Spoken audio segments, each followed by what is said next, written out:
24 ঘণ্টাত গুৱাহাটীৰ ভাড়াঘৰত দুগৰাকী যুৱতীৰ মৃতদেহ উদ্ধাৰ।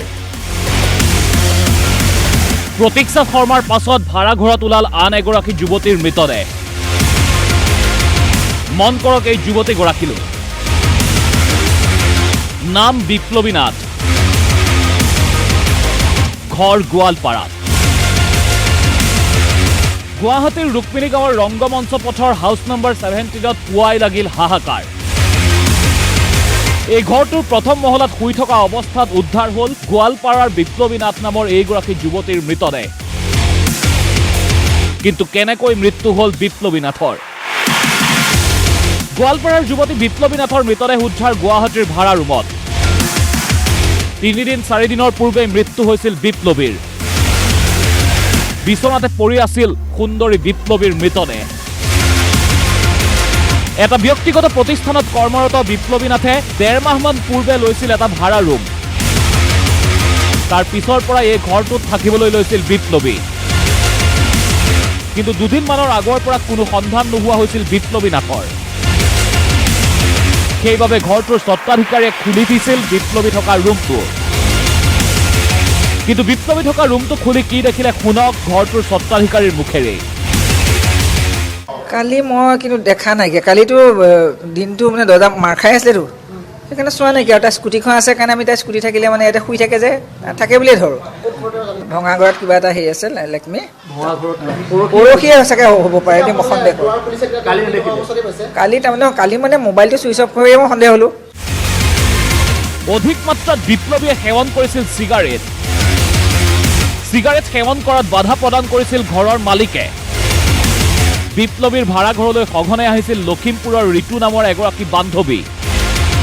সুৰাপান কৰা মই দেখা নাই, কিন্তু সেই তাই চিগাৰেট খায়। চিগাৰেটৰ গোন্ধটো পোৱাৰ কাৰণে মই মানে অলপ বিতুষ্ট হওঁ। আমাৰ ঘৰত কোনো চিগাৰেট নাখায়। মই মানে এদিন তাইক কৈছোঁ, তুমি কেলৈ ইমান ছোৱালী মানুহ চিগাৰেট খোৱা? চিগাৰেট খালে আমাৰ সেইটো দিগদাৰ পায় অ' তুমি।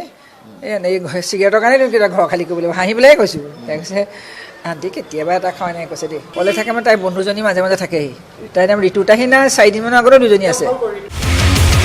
আৰক্ষীয়ে প্ৰাথমিক তদন্তৰ বাবে ঘটনাস্থলীলৈ মাতি আনিলে এইগৰাকী বিপ্লৱীৰ বান্ধৱী ঋতুক। বান্ধৱী ঋতুৱে বিপ্লৱীক লগ পাইছিল হেনো সোমবাৰে নিশা। তাৰ পিছত ঋতুৰ সৈতে নাছিল কোনো যোগাযোগ।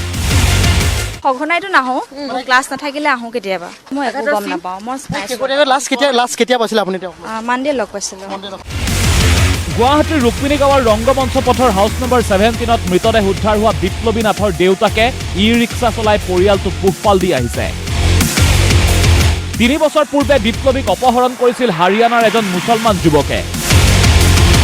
আৰক্ষীৰ সহযোগত পৰিয়ালৰ লোকে উদ্ধাৰ কৰিছিল সেই সময়ত বিপ্লৱীক।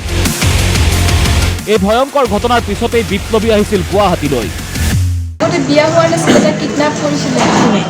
স্কুলত গৈছিলে, স্কুলৰ পৰা কোনোবা এজন মানুহ আছিলে, মুছলিম আছিলে, কিডনেপ কৰি পেলাই তাক মানে বিকি দিছিলে। তাৰপিছত হাৰিয়ানা চাইডত এটা ব্যক্তিগত প্ৰতিষ্ঠানত 7,000কৈ টকা দৰমহা পাইছিল বিপ্লৱীয়ে। কিন্তু 7,000 টকাত চলিব পৰা নাছিল বিপ্লৱী নাথ। ভগ্নী আৰু ই-ৰিক্সা চলোৱা দেউতাকে প্ৰতিমাহে বিপ্লৱীক দিব লগা হৈছিল ধন। তেনেদৰেই চলি আছিল বিপ্লৱীৰ জীৱন। কিন্তু দেওবাৰৰ পৰা ঘৰৰ লোকৰ সৈতে যোগাযোগ হোৱা নাছিল বিপ্লৱী নাথৰ। তাৰ পাছতেই শুই থকা অৱস্থাত উদ্ধাৰ হ'ল বিপ্লৱীৰ মৃতদেহ। তাই তাৰমানে 7,000 টকাহে দৰমহা পায়, বাকীটো কথা দেউতাকে পঠায়। সেইকাৰণে কৈছে যে দেউতাই যে পইচাটো পঠায়, দেউতাই কিবা এইটো চহী কৰি দিব। গোৱালপাৰাৰ যুৱতী বিপ্লৱী নাথৰ কেনেদৰে মৃত্যু হ'ল গুৱাহাটীৰ ভাড়াঘৰত?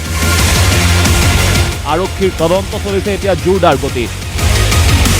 কেমেৰা পাৰ্চন ঋতুৰ সৈতে সমীৰণ বৰুৱাৰ ৰিপৰ্ট, DY365।